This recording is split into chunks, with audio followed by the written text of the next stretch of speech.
इस मूवी में आप देखेंगे अपैलेचियन ट्रेल के 1000 फुट नीचे बनी गुफा में दो खोजकर्ता पहुंच जाते हैं और हजारों साल से बंद पड़ी इस गुफा का दरवाजा खोल देते हैं। फिर यहाँ से चमगादड़ जैसे दिखने वाले क्रिएचर निकलते हैं जो इन दोनों को तो मारते ही हैं, साथ ही साथ आसपास के इलाके में भी आतंक मचा देते हैं। इस मूवी का नाम है द साइलेंस और क्यों है ये आपको आगे पता चलेगा।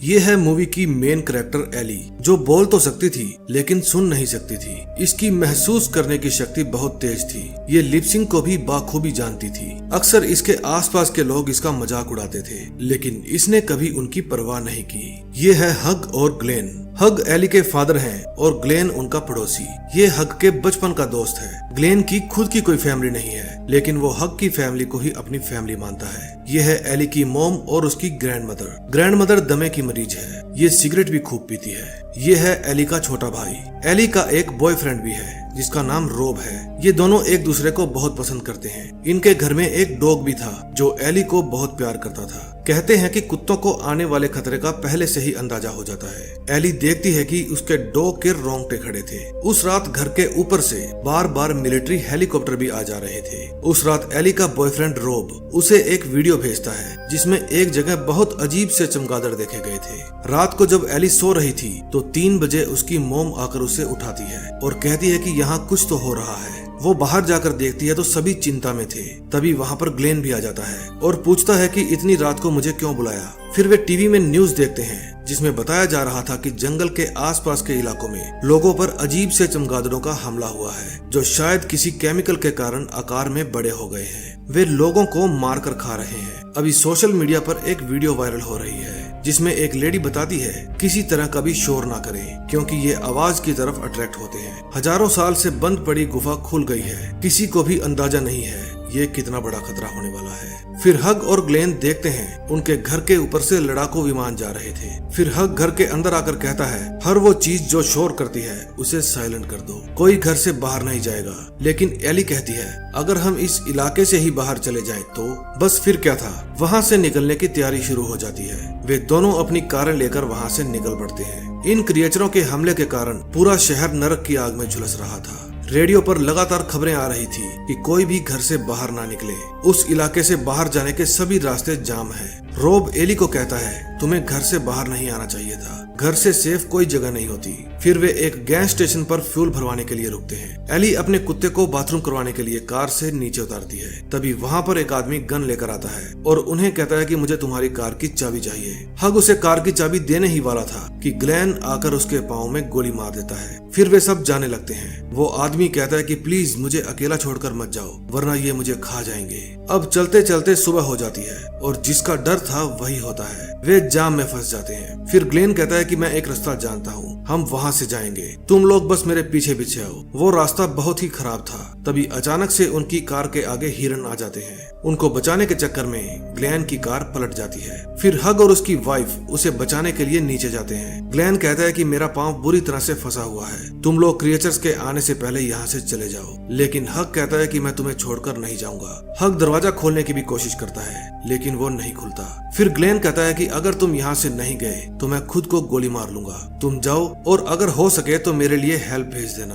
फिर हग सभी को गाड़ी में बैठने के लिए कहता है। एली देखती है कि उसके कुत्ते के रोंगटे फिर से खड़े हो गए। फिर एली कहती है कि गाड़ी बंद कर दो, कोई आवाज मत करो। लेकिन उनका डॉग लगातार भौंके जा रहा था और उसकी आवाज सुनकर वहाँ पर बहुत सारे क्रिएचर आ जाते हैं। उनकी चिल्लाने की आवाज ग्लेन को सुनाई देती है। फिर ग्लेन फायर करता है ताकि वे सभी क्रिएचर उसकी तरफ आ जाएं। गन की आवाज सुनकर वे सभी क्रिएचर ग्लेन की तरफ चले जाते हैं और उसे खा जाते हैं। लेकिन एली का डॉग अभी भी चुप नहीं कर रहा था, लगातार भौंके जा रहा था। इससे पहले कि वे सभी क्रिएचर उसकी आवाज सुनकर वापस उनकी तरफ आते, हग डॉग को कार से बाहर निकाल देता है। कभी कभी अपनों को बचाने के लिए जिंदगी में कड़े फैसले लेने पड़ते हैं। फिर वे सभी लोग घंटों तक शांत बैठे रहते हैं। वे ना तो आगे बढ़ सकते थे और ना ही यहीं पर बैठे रह सकते थे। उन्हें खुद नहीं पता था कि आगे क्या करना है। फिर हग इशारा करके कहता है मैं बाहर जाकर देखता हूँ और चुपके से बिना आवाज किए वो कार से बाहर आ जाता है। लेकिन तभी ग्रैंड मदर की खांसी छिड़ जाती है। हग की जान गले में अटक जाती है। एक क्रिएचर उनकी कार के ऊपर आकर बैठ जाता है। और अंदर घुसने की कोशिश करने लगता है। फिर हग पास में पड़ा हुआ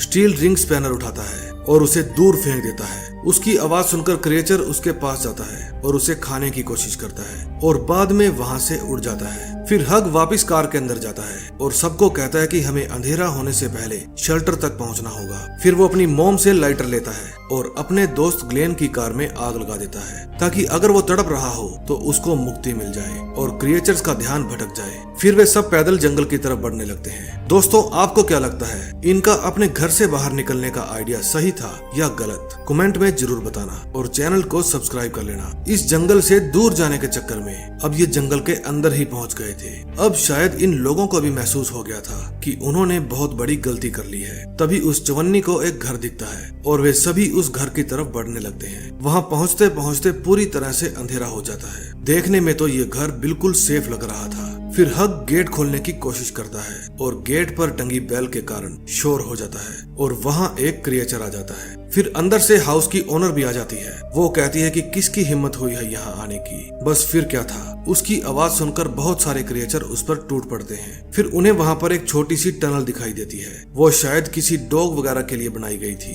हग कहता है कि पहले मैं अंदर जाकर देखूंगा। जब वो टनल के अंदर से क्रॉस कर रहा था तो वहाँ पर एक रेटल स्नेक भी था। हग सेफली अंदर पहुंच जाता है और घर की अच्छे से छानबीन करता है। घर में कोई भी नहीं था। फिर वो बाहर आकर सभी को इशारा करके अंदर आने को कहता है। जब सभी लोग टनल क्रॉस कर रहे थे उस समय उन्हें रेटल स्नेक दिख जाता है और सभी चिल्लाने लगते हैं। फिर उनकी आवाज सुनकर क्रिएचर उन पर हमला कर देते हैं। एक क्रिएचर उस सांप को मार देता है और कुछ क्रिएचर ग्रैंड मदर के पांव पर खा जाते हैं। फिर हग अंदर पड़ी क्रैशर मशीन चलाता है। फिर वहाँ आसपास जितने भी क्रिएचर होते हैं वे सब उसकी आवाज सुनकर उस मशीन के अंदर चले आते हैं और क्रैश हो जाते हैं। अंदर जाकर वे दादी के पांव को चेक करते हैं। वहाँ बहुत बड़ा घाव हो गया था और इस घाव पर लगाने के लिए उनके पास कोई भी दवा या बैंडेज नहीं थी। फिर सब लोग सो जाते हैं। एली रोब के पास वीडियो कॉल करती है। रोब ट्रबल में था। वो बताता है कि उसकी फैमिली मारी गई है। तभी कॉल डिस्कनेक्ट हो जाती है और एली रोने लगती है। अगले दिन हग अपने बेटे को देने के लिए डंडे का एक नुकीला भाला बना देता है ताकि उससे वो खुद की रक्षा कर सके। कैली ग्रैंडमा के जख्म को देखती है जो पहले से ज्यादा खराब हो चुका था। फिर कैली हग और एली को बताती है कि बिना एंटीबायोटिक इन्फेक्शन फैलता जा रहा है। मैंने घर में हर जगह ढूंढ लिया लेकिन कहीं भी कोई दवा नहीं मिली। बिना दवा के वो ज्यादा समय जिंदा नहीं रह पाएंगी। फिर हग अपनी वाइफ को एक गन देकर एली को अपने साथ ले जाता है ताकि वे कहीं से एंटीबायोटिक का जुगाड़ कर सके। हग दरवाजा खोल देता है और वे दोनों वहाँ से निकल जाते हैं। उस समय हजारों की संख्या में क्रिएचर बिजली के खंभों और तारों पर लटके हुए थे। वे चलते चलते पास के एक कस्बे में पहुँच जाते हैं। वो जगह पूरी तरह से खाली पड़ी हुई थी। फिर वे ढूंढते ढूंढते एक मेडिकल स्टोर तक पहुँच जाते हैं। उस समय कोई आदमी उनको खड़ा दूर से देख रहा था। आगे का दरवाजा बंद होने के कारण हग पीछे के दरवाजे से बिल्डिंग में घुस जाता है। उस बिल्डिंग में कई लोगों की लाशें भी पड़ी थी जो इन क्रिएचरों ने बुरी तरह से नोच रखी थी। जब हग और एली इस बिल्डिंग के अंदर थे तो वो आदमी उनको छुप छुप कर देख रहा था। एली देखती है कि ये क्रिएचर जिनको भी खाते हैं उनके अंदर अपने अंडे छोड़ देते हैं ताकि वहाँ से और क्रिएचर पैदा हो सके। फिर एली से थोड़ा शोर हो जाता है और वहाँ क्रिएचर आ जाते हैं। वहाँ से बच निकलने का कोई भी चांस नहीं था। तभी एली की नजर वहाँ ऊपर लगे फायर डिटेक्टिव अलार्म पर पड़ती है। हग एली को पास में पड़ा हुआ मॉब पकड़ाने के लिए कहता है और उसमें आग लगाकर फायर अलार्म ऑन कर देता है। जब अलार्म बजते हैं तो वे दोनों उसकी आड़ में बच निकलते हैं। जब वे बाहर जाते हैं तो वो आदमी उनके पास आता है और उन दोनों को अपना ग्रुप ज्वाइन करने के लिए कहता है। एली को वो आदमी अजीब लगता है लेकिन वो बार बार उनको फोर्स करता है। हग और एली उसे इग्नोर करके आगे बढ़ जाते हैं। उस आदमी ने अपनी जीभ भी काट रखी थी। अगले दिन हग टीवी ऑन करके देखता है। तब एली उन्हें बताती है कि सिर्फ CNN चैनल ही चलता है और वो भी कभी कभी। वे किसी बर्फीले इलाके से टेलीकास्ट कर रहे हैं जो यहीं आसपास में ही होना चाहिए। उन्होंने बताया था कि क्रिएचर ज्यादा ठंड बर्दाश्त नहीं कर सकते इसलिए वो जगह सेफ है। फिर वे देखते हैं कि वो अजीब आदमी अपने कुछ साथियों के साथ उनके घर के अंदर घुस आया था। जब हग बाहर उससे मिलने जाता है तो वो फिर से उनको ज्वाइन करने के लिए कहता है। हग मना कर देता है लेकिन वो आदमी उसे फोर्स करने लगता है। हग उसे लिखकर बताता है कि हमें अकेला छोड़ दे।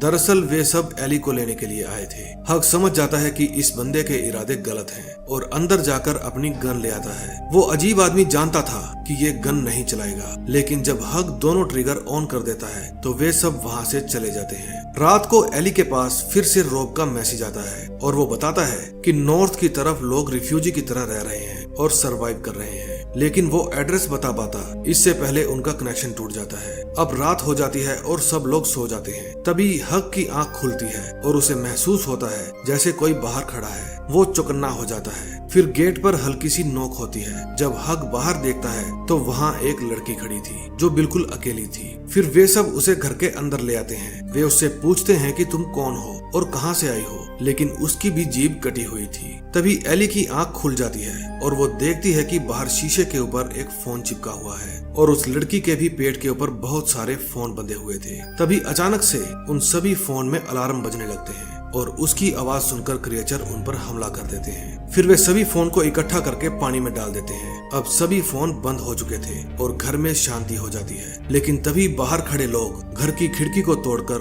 उसके अंदर एक फोन फेंक देते हैं, जिससे क्रिएचर घर के अंदर घुसना शुरू हो जाते हैं। सब लोग अपनी अपनी जान बचाने में लगे थे। वो छोटी लड़की दरवाजा खोल देती है और वे गुंडे घर के अंदर आकर एली को उठाकर बाहर ले जाते हैं। फिर ग्रैंड मदर उनके पीछे पीछे बाहर जाती है। वो उन सबको धक्का देकर गिरा देती है और एली को वहाँ से भगा देती है। फिर ग्रैंड मदर जोर से चिल्लाती है और उसकी आवाज सुनकर वहाँ पर क्रिएचर आ जाते हैं। वे उन सब पर हमला कर देते हैं, लेकिन तभी वहाँ और गुंडे आ जाते हैं और एली को फिर से पकड़ लेते हैं। वे हक की तरफ चुप रहने का इशारा करते हैं और वहाँ से चले जाते हैं। लेकिन एली की फैमिली इतनी आसानी से कहाँ उन्हें एली को ले जाने दे सकती थी। वे आकर उन सब पर हथियारों से हमला करते हैं और उन सबको मार देते हैं। वे उनके साथ आई लड़की और उसकी माँ को नहीं मारते, क्योंकि उन्हें पता था कि उन दोनों को इन लोगों ने जबरदस्ती अपने साथ रखा हुआ है। फिर वे सब अपने अपने रास्ते चले जाते हैं। अब वे कई दिनों से चलते ही जा रहे थे और चलते चलते बर्फीले इलाके में पहुंच जाते हैं। अब उन्हें वो जगह मिल जाती है जिसके बारे में रोब ने उन्हें बताया था।